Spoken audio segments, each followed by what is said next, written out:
Coming to the details, వరంగల్లో BJP సమావేశం జరుగుతోంది. హనుమకొండలో బీజేపీ జాతీయ అధ్యక్షుడు నితిన్ నబీన్ మాట్లాడుతున్నారు. లైవ్ లో చూద్దాం. शिक्षा में उनको जो अग्रणी राशि देने की बात थी, उस राशि से भी महरूम करने का काम यहाँ की सरकार ने किया है।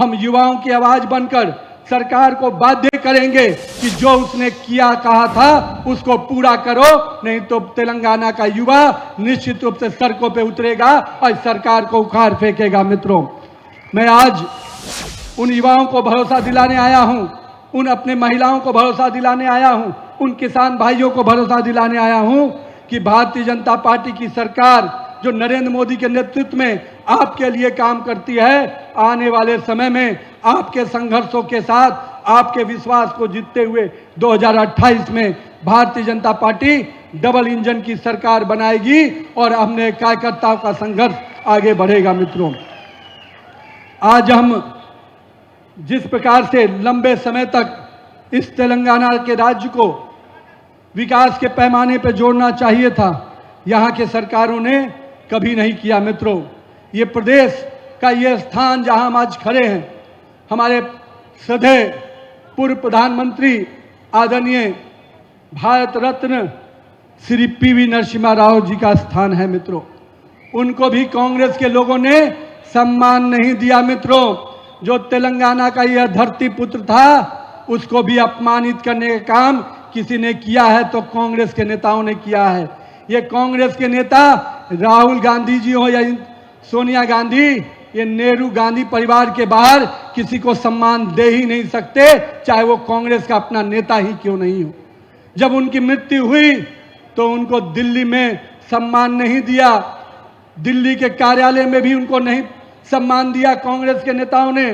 लेकिन मुझे दुख है कि उस धरती पुत्र को भी सम्मान देने का काम जब कांग्रेस ने नहीं किया तो भारतीय जनता पार्टी का कार्यकर्ता माननीय प्रधानमंत्री नरेंद्र मोदी जी ने भी भारत का सर्वोच्च सम्मान भारत रत्न देकर कहीं न कहीं उनके उस सम्मान के साथ जो उन्होंने इस देश के विकास में किया था, उस सम्मान को उनको लौटाने का काम किया है। मित्रों, लेकिन मुझे मालूम हुआ कि जो सपना, जो वादे, जो काम उन्होंने किए थे, उन कामों को भी रोकने का काम किसी ने किया तो कांग्रेस की उस समय की सरकार ने किया है।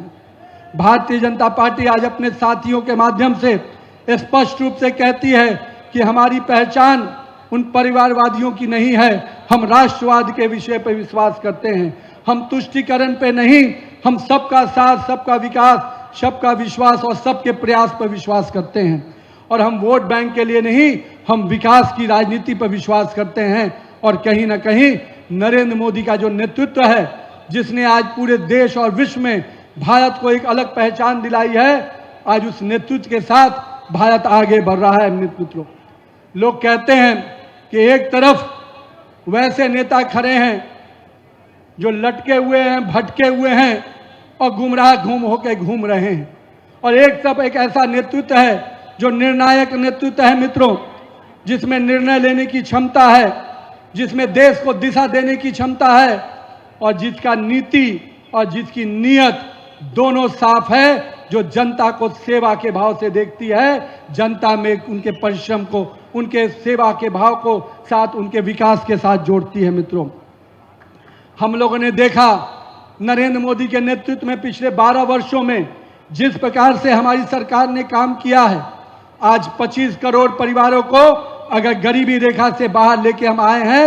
तो हमने उस अंतिम व्यक्ति की चिंता की है जिसके विकास के लिए भारतीय जनता पार्टी हमेशा संकल्पित रही है। हम लोगों ने प्रधानमंत्री खाद्य योजना के माध्यम से उस कोरोना कालखंड में जब पूरा देश विश्व ठहर गया था, माननीय प्रधानमंत्री जी ने 80 करोड़ परिवारों को प्रधानमंत्री खाद्य योजना से जोड़ा और आज हर गरीब के घर में खाद्यान्न पहुंचाने का काम हमारे देश की प्रधानमंत्री नरेंद्र मोदी करते हैं। मित्रों, आज करीब 60 करोड़ से अधिक आयुष्मान भारत की योजना को अगर सफलतापूर्वक कोई चला रहा है तो आपके नेता नरेंद्र मोदी जी चला रहे हैं। मित्रों, देश में एक गरीब का बेटा ही रेवड़ी पटरी के वालों का दर्द समझ सकता है, जिनकी माँ दूसरों के घरों में काम कर कर अपने घर का लालन पालन करती थी, वही माताओं का दर्द भी समझ सकता है। और जिसने खुद घर घर जाकर लोगों की सेवा की है, वही गरीब का दर्द भी समझ सकता है। हमारे नेता प्रधानमंत्री नरेंद्र मोदी जी ने रेवड़ी पटरी वालों को, जिनकी कोई चर्चा कभी नहीं होती थी, वैसे 75 लाख रेवड़ी पटरी वालों को पीएम स्वनिधि योजना से जोड़ा, उनको स्वाभिमानी आत्मनिर्भर बनाने का काम हमारे नेता नरेंद्र मोदी जी कर रहे हैं। मित्रों, आज इस देश में लोग कहते थे एक समय कि दिल्ली से 1 रुपया चलता है तो गरीब के खाते में 15 पैसा पहुंचता है, पर नरेंद्र मोदी जी ने यह तय कर दिया कि देश के गरीब का पैसा कोई छीन नहीं सकता, कोई बिचौलिया खा नहीं सकता। और उन्होंने जनधन खाता लाया और जनधन खाते के माध्यम से आज 51 लाख करोड़ रुपया सीधे दिल्ली की सरकार से चलता है तो गरीब के खाते में सीधे पहुंचता है, कोई बिचौलिया बीच में उस पैसे का खा नहीं सकता। मित्रों, लोग कहते हैं कि इस देश को कैसे बदलाव आया। मैं कहता हूं मित्रों, बदलाव देखना है तो उन विषयों को देखो, उन महिलाओं के चेहरे को देखो। 12 करोड़ शौचालय बने।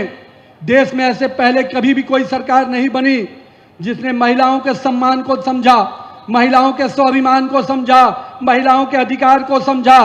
और हम कह सकते हैं कि आज महिलाओं को सम्मान, स्वाभिमान और अधिकार दिलाने का भी काम किसी ने किया तो हमारे देश के प्रधानमंत्री नरेंद्र मोदी ने किया है। मित्रों, 12 करोड़ शौचालय योजना, 3 करोड़ से अधिक लखपति दीदी की योजना और 4 करोड़ गरीबों को आवास योजना देना कहीं ना कहीं उस और कदम है कि हम किस प्रकार से इस देश की महिलाओं को सम्मान दिलाते हैं। माननीय प्रधानमंत्री जी ने तय किया था कि हम इस देश में महिलाओं को आत्मनिर्भर बनाएंगे और आज कहीं ना कहीं 3 लाख करोड़पति दीदी जब बनकर आगे आई है और जब जीविका दीदी के माध्यम से हमारी महिलाएं पूरी तरह से सेल्फ हेल्प ग्रुप के माध्यम से जब काम कर रही हैं तो कहीं ना कहीं महिलाएं केवल अपने आप को स्वावलंबी नहीं, पूरे परिवार को ताकत और संबल देकर आगे बढ़ा रही है। मित्रों, इस देश में एक समय था कि कोरोना आया, पूरे विश्व में पूरा विश्व ठहर गया था और लोग कहते थे कि भारत इस आपदा से कैसे निकलेगा। मित्रों, लेकिन उस आपदा को भी चुनौती बनाते हुए, अवसर बनाते हुए देश के प्रधानमंत्री नरेंद्र मोदी जी ने उस आपदा की काल से भी भारत को निकाला।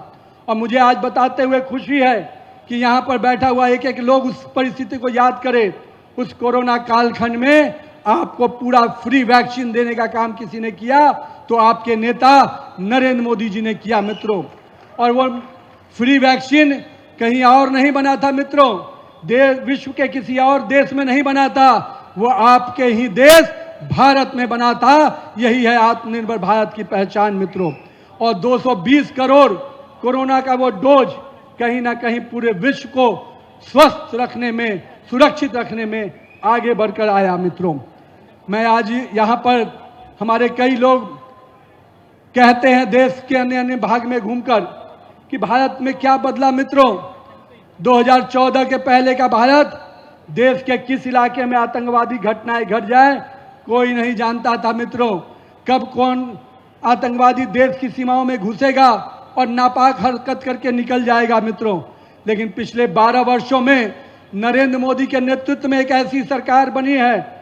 जिसने भी इस देश के तरफ छिटपुट घटनाएं भी करने का कोशिश किया, उनको ईंट का जवाब पत्थर से देने का काम नरेंद्र मोदी की सरकार ने किया है। मित्रों, आज का भारत सर्जिकल स्ट्राइक के रूप में जाना जाता है। आज का भारत एयर स्ट्राइक करता है और आज का भारत ऑपरेशन सिंदूर के माध्यम से देश के लोगों के सम्मान और सुरक्षा के लिए पाकिस्तान को भी जवाब देने का काम करता है। मित्रों, आज मुझे इस बात की भी खुशी है कि इस देश को बाहरी सुरक्षा से जो सुरक्षित करने का काम, बाहरी ताकतों से जो सुरक्षित करने का काम हमारी सरकार तो कर ही रही है। मित्रों, लेकिन इस देश को आंतरिक सुरक्षा को भी मजबूत करने का काम हमारी सरकार ने किया है। और देश में नक्सल की समस्याओं को, जिसका साक्षी ये राज्य भी था, उसको पूरी तरह से मुक्त करने का काम देश के प्रधानमंत्री नरेंद्र मोदी के नेतृत्व में हमारे गृह मंत्री अमित शाह जी ने करके दिखाया है। मित्रों, और हमने पूरे देश से नक्सल की उस समस्याओं को पूरी तरह से खत्म किया है।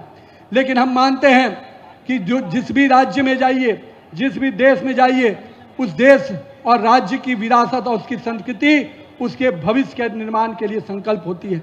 लेकिन हमारे देश में पूर्व की सरकारों ने भारतीय संस्कृति, भारतीय धरोहर की चिंता नहीं की मित्रों। उसकी भी चिंता किसी ने की तो देश के प्रधानमंत्री नरेंद्र मोदी जी ने की है। आज अगर हम कहते हैं काशी विश्वनाथ कॉरिडोर, हम कहते हैं कि महाकाल का वो स्थान जिसको आज पुनर्जीवित किया गया, और हम कहते हैं कि प्रभु श्री राम का अयोध्या में पवित्र मंदिर किसी ने बनाया और उसको भव्य रूप दिया, तो हमारे नेता आदरणीय प्रधानमंत्री नरेंद्र मोदी जी ने दिया है। मैं आज इसलिए इस बात को करने आया हूं मित्रों। आज भारत पुनर्विकास के उस दौर में अपनी भारतीय संस्कृति की चेतना के साथ, आत्मविश्वास के साथ आगे बढ़ रहा है। आज का भारत वो भारत है जो कश्मीर के लाल चौक पर भी तिरंगा लहराते हुए दिखता है। आज का भारत अपने तिरंगे के सम्मान के साथ कोई समझौता नहीं करता मित्रों। एक समय इस देश में वो कालखंड था कि कश्मीर के लाल चौक पर पाकिस्तान का झंडा लहराता था, हमारे सैनिकों के सर काट लिए जाते थे और दिल्ली में बैठी हुई सरकार मौन रहती थी। ये वही सरकार है जो सरकार कांग्रेस की यहाँ चल रही है, ये वही सरकार वहाँ दिल्ली में बैठी है। आज जब मैं इस राज्य के विकास की बात करता हूँ तो मुझे याद आता है कि जिस प्रकार से इस राज्य में एक सरकार ऐसी बनी जिसको समर्थन और जिसके विषयों को कहीं ना कहीं वर्तमान की सरकार भी आगे लेके चल रही है, वो था भ्रष्टाचार। और मैं मानता हूं कि भ्रष्टाचार जो उनके अपने पूरे डीएनए में है, आज उस भ्रष्टाचारी कांग्रेस को फिर से उखाड़ फेंकने का काम हमें भाजपा के कार्यकर्ताओं को करना है मित्रों। मैं आज इसलिए इस विषय को लेके आया हूं मित्रों। इस राज्य में यहाँ पर धर्म के आधार पर आरक्षण देने की बात आई और बड़े पैमाने पर यहाँ की सरकार ने उसको लागू करने का काम किया, और हमने कहा था कि हम धर्म के आधार पर आरक्षण नहीं होने देंगे और उसकी लड़ाई हम पूरी तरह से लड़ेंगे। और भारतीय जनता पार्टी इस बात के लिए संकल्पित है कि हम गरीब को गरीब के आईने से देखेंगे, हम अनुसूचित जाति के लोग को अनुसूचित के आईने से देखेंगे, हम अपने जनजाति भाइयों को उन जनजाति भाइयों के समस्याओं के साथ देखेंगे, और उनके आरक्षण में कोई पीछे से आकर धर्म के आधार पर आरक्षण दे, ये कतई हम होने नहीं देंगे मित्रों। इसलिए आज हम वैसे भारत के निर्माण में माननीय प्रधानमंत्री नरेंद्र मोदी के नेतृत्व में काम कर रहे हैं जो पूरे देश को विकास के रास्ते पे आगे बढ़ा रहा है। लेकिन मुझे दुख है कि आज जिन वादों के साथ यहाँ सरकार बनी, उन वादों को पूरा करने का काम यहाँ की सरकार ने नहीं किया। आज NH 163 के अंतर्गत यादगिरी वारंगल 99 किलोमीटर के 4 लेन सड़क का निर्माण का काम 1900 करोड़ की योजना से स्वीकृति देने का काम हमारी सरकार ने किया है। तेलंगाना को पहला सीमेंट कंक्रीट राष्ट्रीय राजमार्ग में शामिल करने का काम हमारी सरकार कर रही है। आज PM मित्र काकतीय मेगा टेक्सटाइल पार्क जो 1700 करोड़ की योजना से विकसित हो रहा है, उसका भी काम नरेंद्र मोदी की सरकार कर रही है। मुझे काजीपेट में 521 करोड़ के योजना से जो रेलवे विनिर्माण इकाई का ट्रेनों के निर्माण का काम शुरू होने वाला है, उसको भी नरेंद्र मोदी के नेतृत्व में आगे बढ़ाने का काम हो रहा है। लेकिन मुझे याद आया काजीपेट में ये रेलवे का